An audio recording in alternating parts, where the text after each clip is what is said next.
Hi everyone, and welcome to Dolores Cannon's Quantum Healing Information Network. My name is Candace Craw-Goldman, and I'm the Managing Director of Dolores' QHHT Support Forum. Our support forum is a community of practitioners dedicated to practicing the method of quantum healing that Dolores Cannon teaches. This program brings you, the public, information and stories from our community. Hi everybody, my name's Candace Craw-Goldman, and I'm the Managing Director of Dolores Cannon's Quantum Healing Hypnosis Technique Support Forum for dedicated practitioners. Dedicated practitioners like my guest today, Patrick Moulin, who practices in El Salvador and in Switzerland. Welcome, Patrick. Hello, everybody. So nice to have you here today, Patrick. Thank you. It's a big joy for me to speak to you and to everybody in this way. Super. Well, I want to tell everyone that Patrick is one of our newer dedicated practitioners in the community. He's only been practicing about 3 months, but he's had some amazing results. And today we're getting together to talk about one session in particular.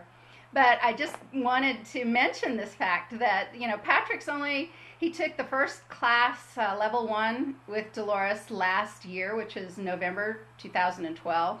And he took her advanced class, level 2, just this February 2013. So not practicing for very long, and yet has been quite successful. And I also do want to mention that I believe, Patrick, you had no experience with hypnosis before attending Dolores' class. Is that true? Zero, nada, zilch. What kind of work had you been doing before, or still now that you spend your day with? Yes. Well, I have many hats on. You could say so. Mm-hmm. But one of the pieces in this regard that fit is I've been meditating since childhood. Mm-hmm. On a daily basis. Mm-hmm. So to get into this state, to experience either past life or the higher self coming through, it's very natural to me. It's just there. It's like, for me, it's like relaxing, enjoy the ride, and the rest is being taken care of. So that's the feeling I'm very familiar with. And so for me, this was so convincing to me, Dolores Cannon's technique, because it's so natural, okay? It's a very natural technique, and everything falls in place. The higher self takes over and does and provides exactly what you need to hear and to go through in that moment. So for me, that was natural. What I did before also is I learned some energy healing techniques, quantum touch. I was teaching meditation, so on that side. But other than that, in terms of providing experience, was pretty much it. I was lecturing on different aspects, Vedic science, ancient Indian wisdom. But in terms of profession, I have done various things. I have a computer science background. Wow, left brain work right there, Patrick. I have an advanced degree in education, and together with my wife, we opened in Eastern Europe computer training schools, whereby they learn computer science, like programming, but in a practical way, not systems level. And at the same time, they would learn to meditate. Wow, that's an interesting combination: meditation and computer science. So we did several schools like this, and before that I was working in a classical way in a bank, in the field of computer education, designing courses for instructors and traveling and teaching the instructors what to do. I designed courseware, you could say. Sure. So that is just in brief what I did. That was in Switzerland, by the way. Yeah.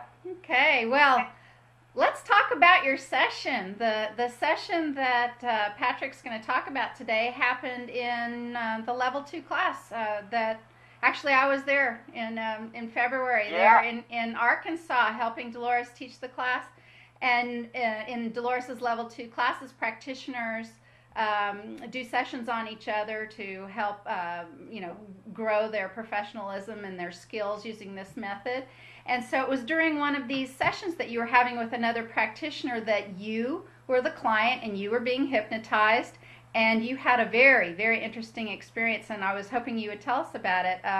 You call it the session about Connie. Did I say that right? Connie. Connie. That is the name. Okay. Yes. Well, just tell us about it. Alrighty. When we started this session, as it is familiar to many, in the induction phase, I had flashes of pictures coming through. Mm-hmm. And for a moment I saw a picture of being in orbit in a spaceship, and I see Earth and I see an orange glow on the horizon. I saw just as a flash this picture coming through. And I heard a voice saying, "Oh no, not that one." Now, whose voice do you think that was? I really don't know from where it comes. It must be some aspect of this vessel, of myself, that had some knowing about it. It's for me, that would make sense. So then all the pictures flashed through. Okay. And then, but this thing came up again. So then, what happened was there was some kind of sense, but it was very quick. Some kind of gentle vortexing. I don't know how to describe this, but suddenly I was in the story, you can say. Mm-hmm. And so I was in the spaceship, and there was an area that was blacked out. I couldn't see it properly. And then the practitioner who was guiding the session helped me to start seeing what is in that area. And so I started to see a table, and there was a dead ET laying there, and I was very emotional about it. So I started to cry. And then I heard a voice rearing up, probably the left side of the brain coming up, saying, "Oh no, not again," because I had an earlier session where some crying was going on, and it said, "Oh no, not again." So your question, oh no, was, you mean you're going to cry again? Was that it? Yes. I see. Exactly. It's time to get emotional again. You really described that spaceship very interestingly when you were talking about it, the silver and the light. And... Yes. I had a sense that it intrigued me on one level, that there was light in the room, but I couldn't make up the light source. Mm-hmm. Everything was lit up, the floor, the walls, and it had a silverish color, but due to this yellowish light, it made everything softer. Like the room had kind of a warm feeling, even though mm-hmm. silver by itself you would consider to be a cold color. Mm-hmm. And so you said you had kind of a blacked out place, and the other practitioner was saying, "Well, maybe you ought to explore that place." Something like that? Yeah, and she also mentioned, give it time, mm-hmm. it will come, and then suddenly this darkness lifted, mm-hmm. and I saw the table, and on it an ET. Initially I thought, this is myself, mm-hmm. and then until I realized actually there's a second ET in the same room, and I happen to be that second one looking at this dead ET. Can we just say right there, because I know both of us have gone through this process a couple of times, And when you first are starting to see or experience in however way it is that you experience a QHHT session, sometimes you will see the person that you are ending up being in the story, and it takes a minute for you to sort of take on the clothes or the suit of that other person. This is quite common. Yes, because as you explained this in the beginning, I didn't know how I was looking. I only experienced, you could call it a vantage point, looking at that dead ET, and then only, you could say, I started to get the information and saw actually there's a body, right, which I looked. So that is how the information started. It's like a painting, you could say. That's like beautiful. It's like strokes and strokes. More and more you start to see. That is how it comes through. And yes, so Kahani is an ET, and she is female. She is about 2.5 meters tall. I would say 8 or 9 feet. Is that correct? That's about right. Yeah, I think. Yeah. And she's silverish in nature. Like she has a silverish look. A larger head, and the body is actually very skinny.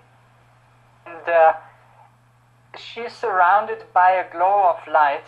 A yellowish light that extends from her body about 25 centimeters or 30 centimeters, but it's all around her,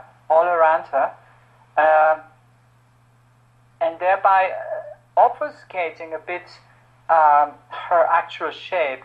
So she looked a bit transparent in this way. And didn't you say something about her feet not touching the floor? Oh yes, that was very strange, because in the beginning I couldn't make up, do I stand on the floor or not? Right. It was confusing. What is going on? And then I realized that the light, because it is completely around the body, wrapping her in, also below her feet. And actually you could argue she is floating somewhat above the ground, and the light merely touches the floor. Interesting. The end of the light. Did you see her move at all? Did you see her like use feet or move it in any way? At that moment, not. She was just standing there looking at this other entity. And the other entity was actually, you could call this co-worker, because they were doing missions together. They have been on missions for a long, long time. The notion that came through is in Earth years, thousands of Earth years. So they've been around for a long time. And they have been participating in the so-called Earth project. The notion I got that came through is that at that moment, this must have happened in a time period that is thousands of years ago. No significant civilization or anything was actually there. And this ET was sent to it's actually male, about 1.5 meters in size, and is from a neighboring star system, viewed from her home, even though I did not perceive her own home. It's male, and the name that came through is Jihad, Hab with a B at the end, B like in Bertha. And he was sent for a sampling mission. He had to take some samples on the planet, and something has happened there. And I didn't get the notion that he was killed or attacked or anything. It gave me the information that there must have been an accident. I saw that there was a dry area of land, rocky, and he was overlooking, like standing on top of a cliff. It was sandy surface above, like there's a rock, but there's sand on top of it. And the SC later, it did not give me the actual reason, so I'm not sure what really happened. I only was hinted that maybe he just slided and fell over the cliff and in that process left. Patrick, may I ask you, the male ET that was doing the exploration or the gathering of information on the Earth, was he the same kind of body shape and like the same race, or did he look a lot different than Connie? Well, he had no glow, and he was much smaller, and it was a similar but different race. It had a silverish look as well and was skinny. It had dark eyes, larger dark eyes, although hers were a little bit more almond shaped. That is all I could see in terms of difference. And one thing that was interesting is when I looked at the eyes of Jihad laying on the table, a second wave hit me of emotions. I saw these eyes, and these eyes had so much love in it. I mean, it just threw me off balance, and so the body started to cry. And your body, meaning your my body started to cry. Laying in bed in Arkansas doing this session, your body started to cry. Yes. Right. And then it had so much love, and it had so much compassion, and the sense of everything is naturally right. And that somehow has deeply impressed Connie,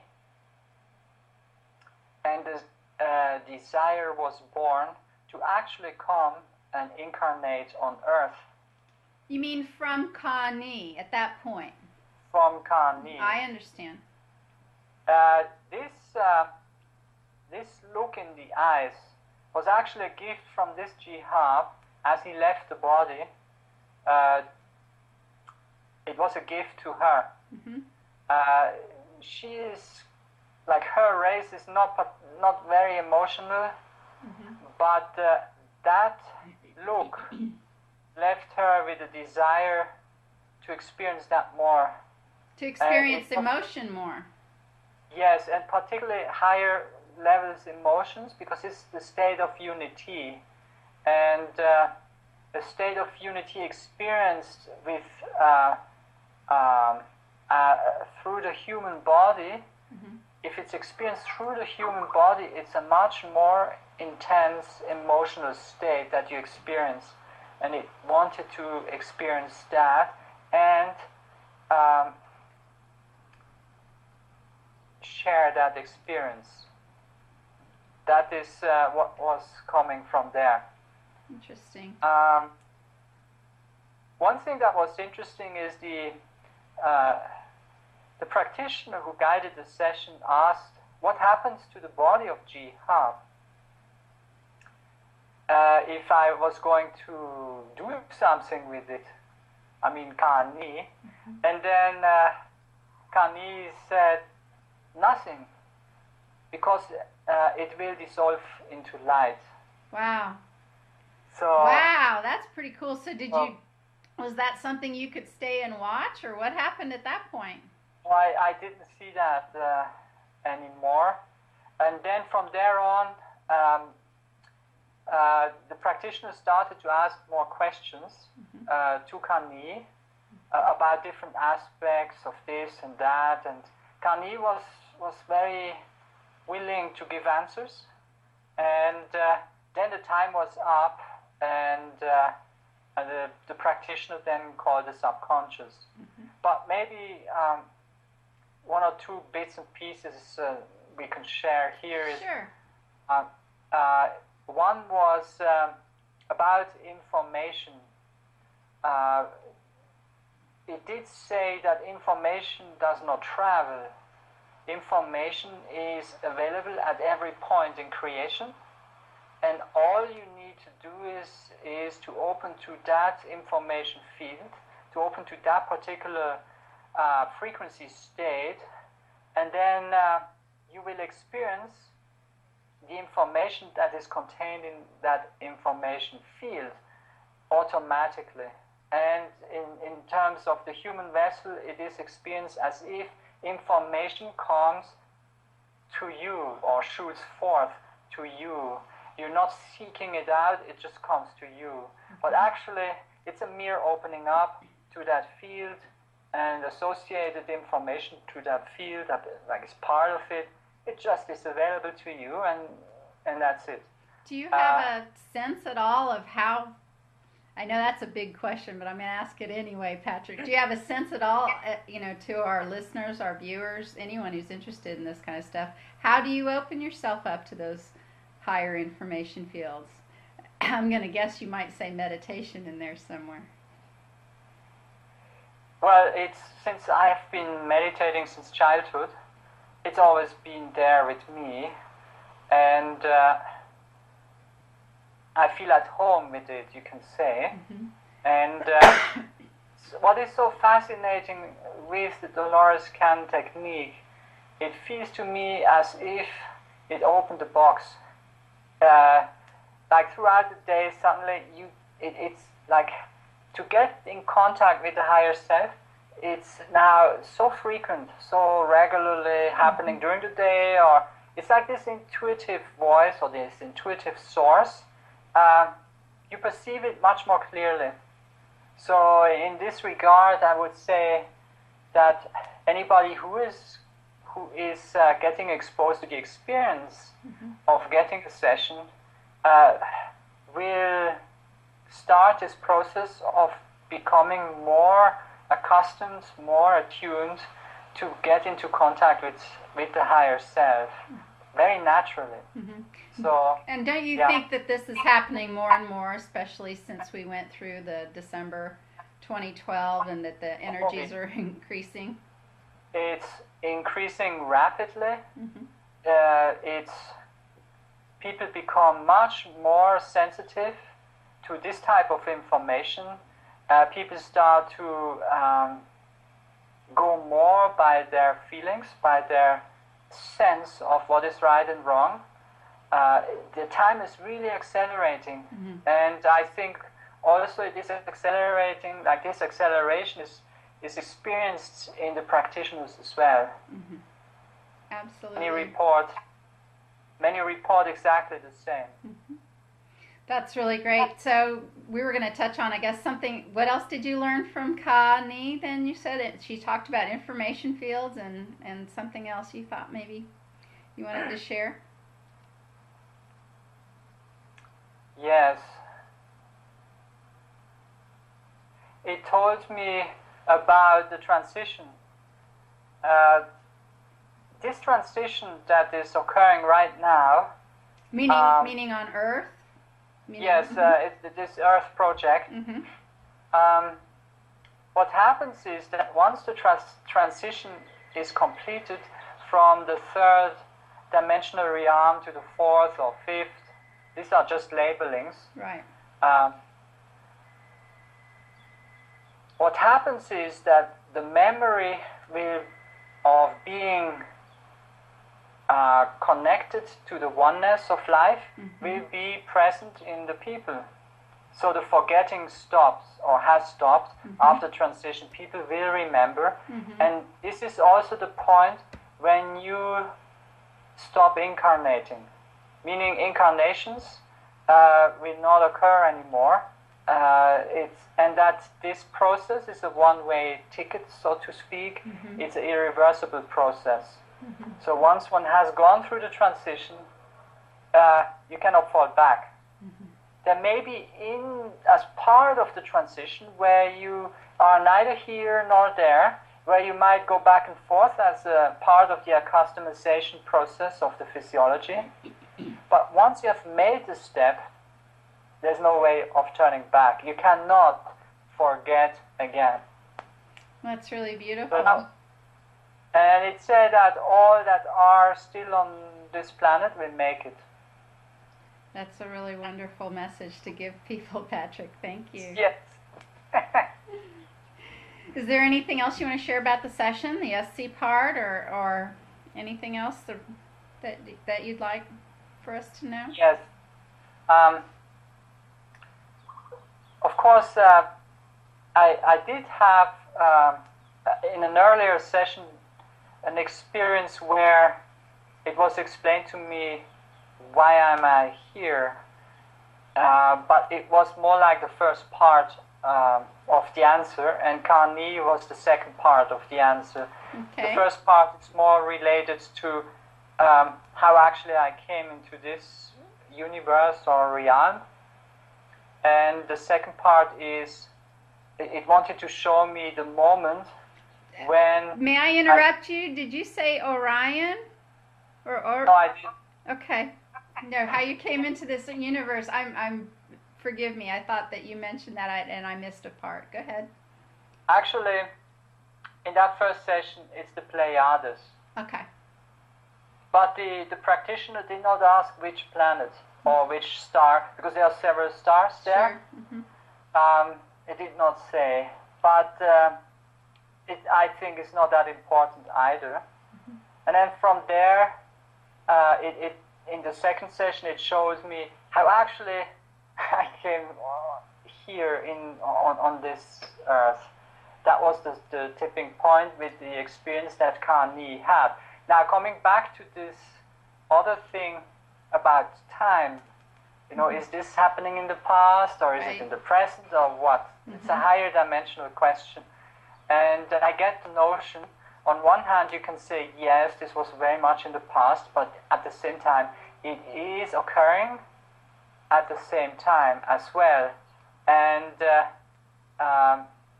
Connie is still there. It's still present, it's still doing its things. And I do get at times in the day a visual, you could say, where Connie looks at me full of compassion. And whenever that happens, I feel always very emotional about it, because it's such a gentle being. It's just incredible. So I feel always very encouraged or very happy. So Connie is continuing on its, you could say, on its road, mm-hmm. and it is, maybe you could call it an aspect, mm-hmm. and I'm here.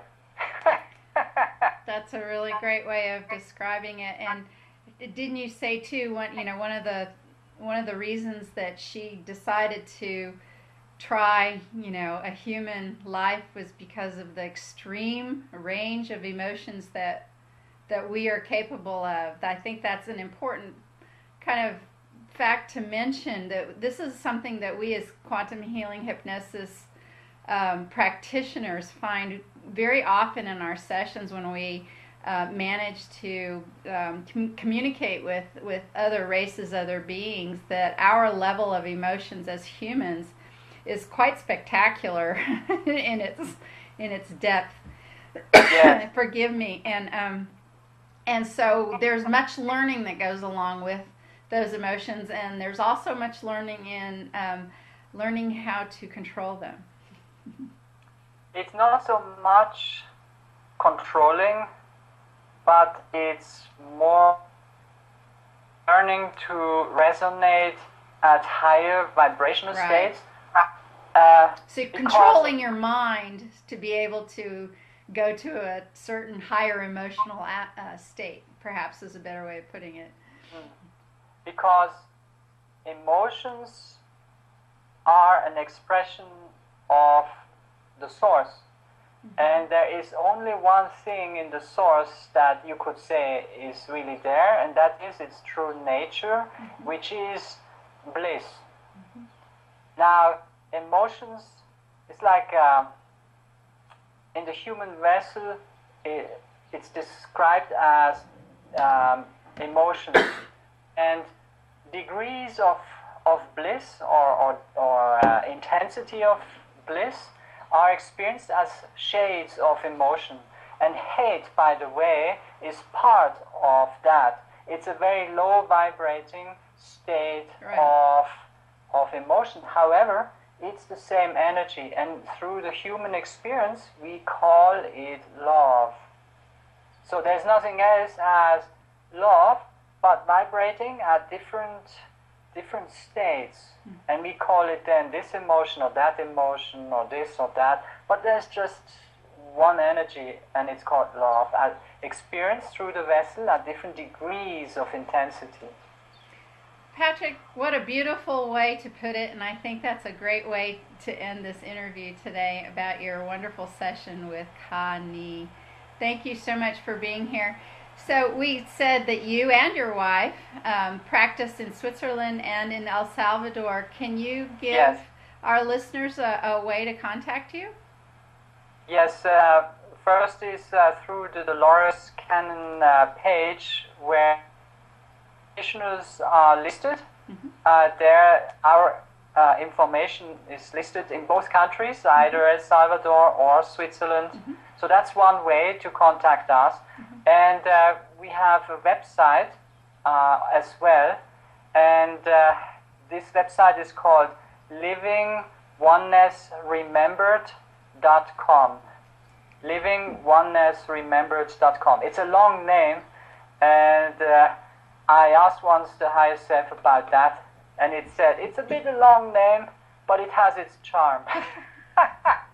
That's beautiful. Well, That's thank you. Excuse me. Thank you so much for being with us today. And for those of you out there who are interested in this work, Dolores Cannon has her classes live all across the planet and now online. So check it out at dolorescannon.com. And until next time, thank you so much again, Patrick, and see you on the forum. Yes, and thank you as well for giving me the opportunity for this to speak in this interview, and thank you all who hear this interview as well. Greetings to everybody. Bye, Patrick. Bye.